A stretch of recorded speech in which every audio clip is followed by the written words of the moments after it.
Today we are going to start our chapter lesson number 7, that is part 7.1. That is first part. In this you will study about Europe. See here, this is the map of Europe and all the countries in this.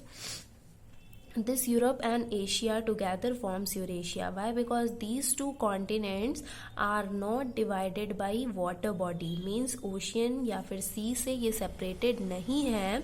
They are joined as a land mass, but in between them there comes a range of mountains which makes them separate. So they are together also called as Eurasia. Next, Europe is divided into large number of countries. As you can see, there are many number of countries denoted as Germany, Poland, Belarus, France, Spain. So some of these have been grouped together as Balkan states, Baltic states, lowland countries, West European countries, Central European countries, Scandinavian countries, and Iberian Peninsula. So these countries have been grouped, means there will be 2, 3 or 4, 5 countries in group, and they will be collectively known as these countries. Next, the physical features of Europe can be divided into physical features, means which we can see and touch. So see, like highlands, it includes mountains, rivers, and these things. So northwestern highlands, North European plains, central uplands, and alpine mountain system. So all about this you have to study in this chapter.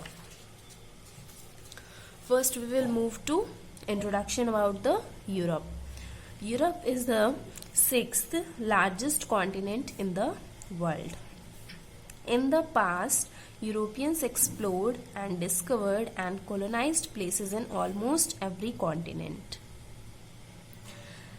They have influenced and in the past scientific and technical advancement added luxury within society and turned the world into global village.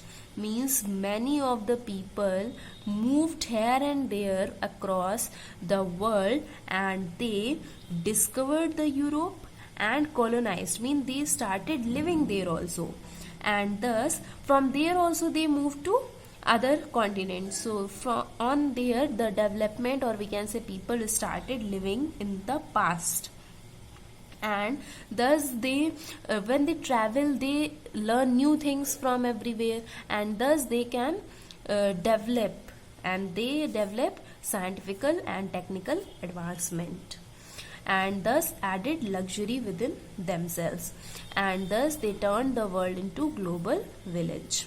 Global village means the Europeans live in every part of the world. Why? Because they used to travel and explore the world.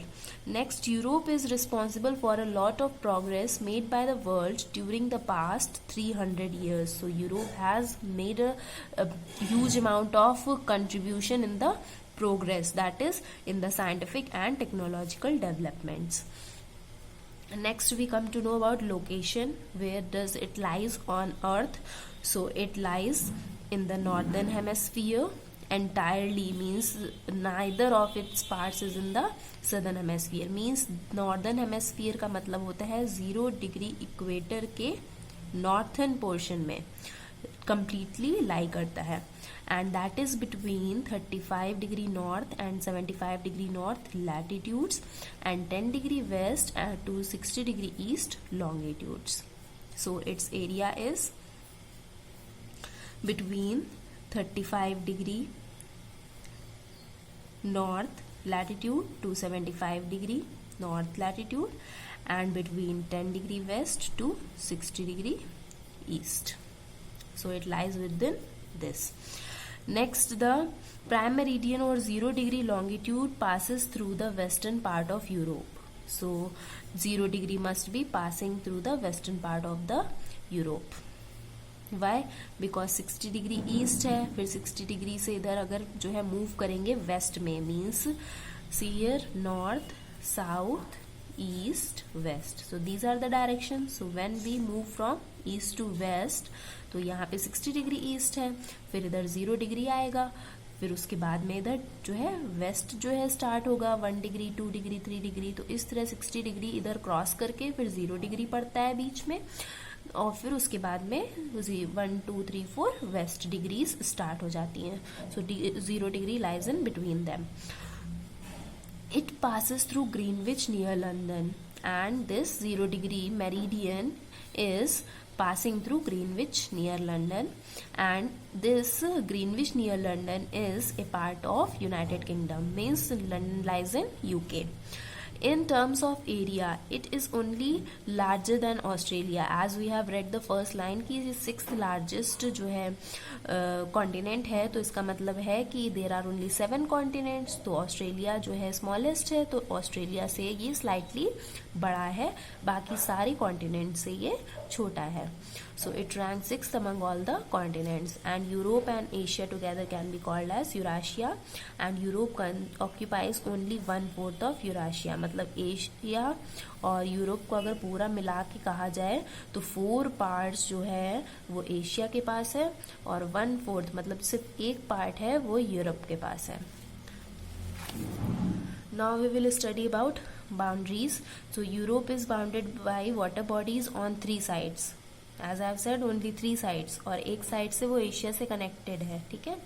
So this forms a peninsula. So peninsula का मतलब होता है कि जो bounded हो या side wise जो उसके जो है वाटर बॉडीज हो, तो उससे ये पेनिनसुला कहलाता है.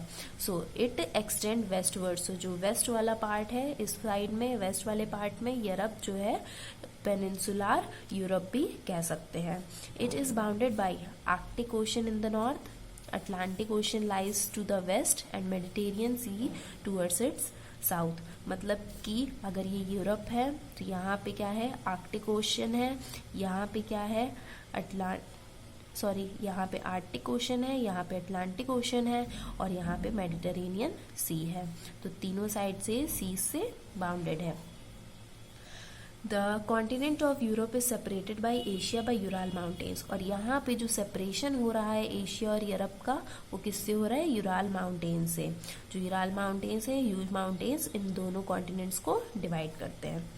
The Caspian Sea and Caucasus mountains. तो यहाँ पे कहीं स्मॉल सा छोटा सा आपको मिल जाएगा कैस्पियन सी. ठीक है.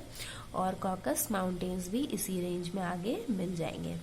So the straight of Gibraltar separates it from Africa. So here is the Africa. ठीक है, हेयर इज द अफ्रीका. तो यहाँ पे स्ट्रेट ऑफ गिब्राल्टर दिखेगा जो इसको सेपरेट करता है अफ्रीका से. The coast line is indented and has a number of gulfs. So there is means huge coast line, बहुत ज़्यादा पार्ट है जो ओशियन से जो है इसमें बाउंड्री मिलती है. And it has number of gulfs, means many gulfs, bays and seas. Some bays gulfs and seas that border the continent include. So some are named here, that is Bay of Biscay, Bay of San Sebastian, Gulf of Bothnia, Gulf of Lions, Gulf of Finland, White Sea, Baltic Sea, North Sea, Adriatic Sea and Aegean Sea. So you will see all of them in the map in the next page 73, and you have to search about them.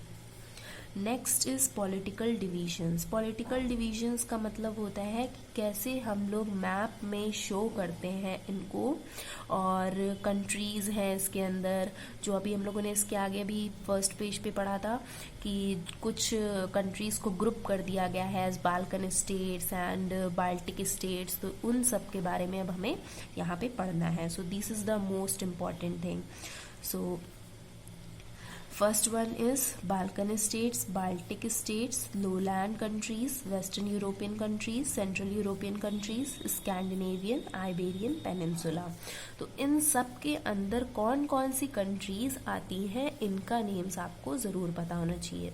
कि Balkan states में कौन सी country आती है, Albania, Bosnia, Herzegovina, Bulgaria, Greece, Croatia, Macedonia, Montenegro, Slovenia, Serbia, and these countries are known as together Balkan states. Baltic states, Estonia, Latvia, Lithuania. These lie along the Baltic coast and they are known as Baltic states. Now lowland countries, lowland का मतलब होता है कि बहुत ही ज़्यादा इनमें जो है हाईनेस नहीं है, हाइट नहीं है, ये लो लैंड कंट्रीज हैं, तो ये सी लेवल से भी नीचे इलाके में होती हैं. The countries of Belgium, Netherlands and Luxembourg are a part of lowland area and they are known as lowland countries, and together they can be called as Benelux also. Means lowland countries का दूसरा नाम क्या है? Benelux. and ये कहाँ से आया है? BE for Belgium, NE for Netherlands and Lux means Luxembourg. ठीक है, तो इन 3 कंट्रीज को लोलैंड कंट्रीज के साथ में दूसरा नाम भी क्या है? बेनेलक्स भी कह सकते हैं. Now this page you have to study whole map, और इसमें आपको सर्च करना है जो इधर आपने अभी पढ़ा.